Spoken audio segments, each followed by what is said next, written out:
Merci, honorable président, pour la parole que vous m'accordez pour faire un exposé de 5 à 6 minutes à propos de modèle de loi sur la gestion du sol. Honorable président, chers collègues, lors de la 5e session ordinaire, le pape avait adopté le 30 juillet 2025 en première lecture le projet de loi type sur la gestion du sol. Aussitôt, il a été engagé une consultation régionale au niveau africain. À Midrand, les 25 et le 26 septembre 2025 pour l'Afrique australe et orientale. Au Caire, en Égypte, les 15 et les 16 octobre pour l'Afrique du Nord, l'Afrique occidentale et l'Afrique centrale. Plusieurs acteurs venus des différents horizons, notamment les universitaires, la FAO, le NEPAD, la SADC, PACJA, AFSA, SKY et tant d'autres, ainsi que le Parlement national, ont activement pris part à ces assises et ont enrichi le texte qui avait été adopté en première lecture par vous. Honorable Président, à partir de là, vous permettez que je prenne le risque de vous dire qu'enfin on y est, le texte est prêt. Nous avons en effet en nos mains un instrument qui sera l'une des meilleures lois types de notre Parlement parce qu'elle n'a pas été formatée dans des bureaux climatisés. Elle est le résultat d'un travail participatif commun. Et comme vous le savez, son élaboration a commencé il y a 10 ans par le centre de recherche sud-africain appelé Programme pour le développement de l'État des droits DROP, avec l'appui de la coopération allemande. Ces recherches ont permis, au-delà de la consultation régionale, avaient déjà permis de consulter une vingtaine de pays, couvrant ainsi l'ensemble du continent, en ce compris les pays insulaires. Parmi ces nombreux pays, certains ont fait l'objet d'une analyse plus approfondie.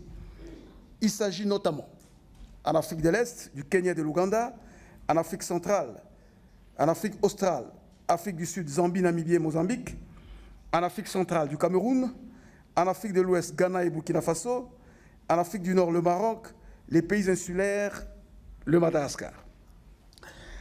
Avant les consultations régionales, votre commission avait également rencontré les parlementaires kenyans à Nairobi, les chercheurs ougandais à Kampala, sud-africains ici à Pretoria et égyptiens pour requérir leur expérience sur la question. Honorable Président, la loi type sur la gestion du sol que nous allons vous présenter en deuxième lecture est une soupape de sécurité en faveur des populations pauvres, souvent paysannes, contre les politiques actuelles d'accaparement des terres. Si le pape n'offre pas un cadre législatif adéquat de gestion du sol, il se fera qu'un bon matin, l'on se reverra et les plus riches auront pris de force ou acheté à des conditions injustes les terres des pauvres. Le projet de loi qui est présenté ici instaure donc un équilibre et prône la durabilité de la gestion du sol. L'élaboration de cette loi type part du constat selon lequel, en Afrique, la gestion du sol s'est faite sans affectation préalable dans la plupart des pays. Et parfois, les affectations du sol se superposent et se contredisent, annihilant ainsi tout effet de développement durable.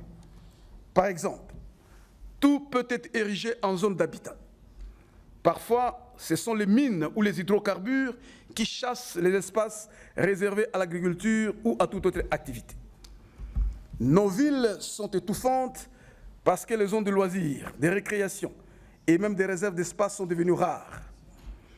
Les zones urbaines reçoivent parfois des charges qui, du point de vue environnemental, relèvent des zones rurales.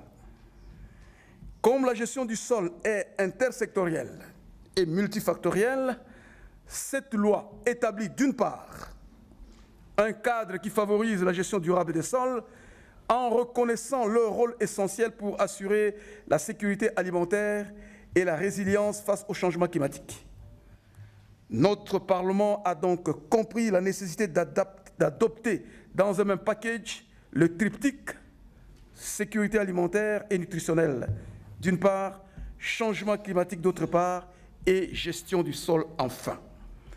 Dans un second temps, le projet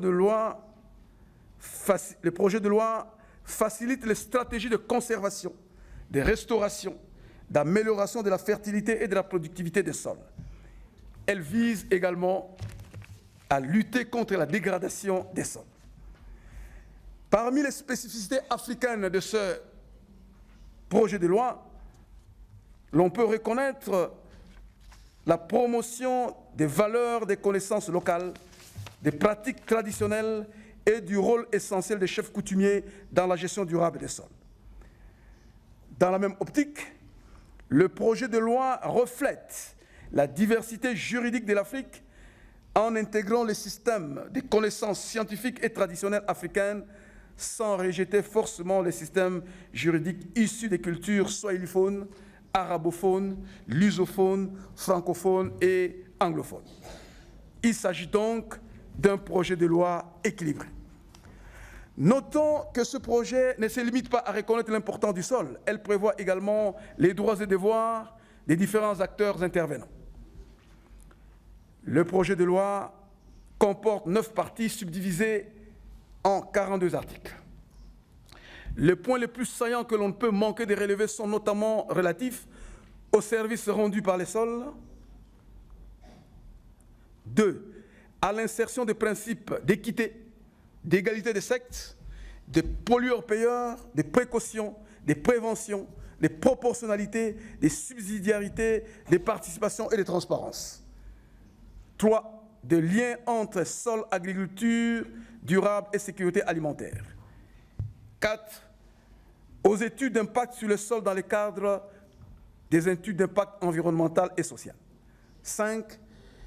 Les réductions de l'accaparement des sols. 6. Le zonage des utilisations du sol. 7. La gestion des sols dans les zones urbaines. 8. La numérisation et gestion durable du sol. 9. La priorisation des connaissances autochtones. 10. Le rôle des chefs traditionnels. Et enfin, la mise en place des infractions et les modalités de règlement des litiges. Honorable Président, chers collègues, en permettant une gouvernance des sols cohérente, inclusive et tournée vers l'avenir, cette loi vise à garantir que les sols africains continuent à servir les générations actuelles et futures, tout en contribuant de manière significative à la réalisation de la vision de développement de l'Union africaine dans le cadre de l'agenda 2063.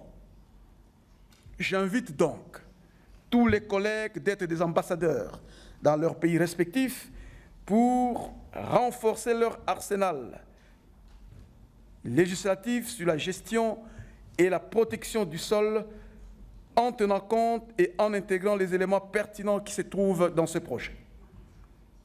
Nos remerciements à nos experts, le professeur Olivier Ruppel, Harald Ginski, Madame Ruda Muret, pour leurs précieuses contributions, ainsi qu'à la coopération allemande GIZ pour son appui logistique. En conséquence, chers collègues, honorable Président, je vous demande d'adopter le projet de loi sur la gestion du sol à l'unanimité afin qu'il soit transmis à notre exécutif continental. Je vous remercie.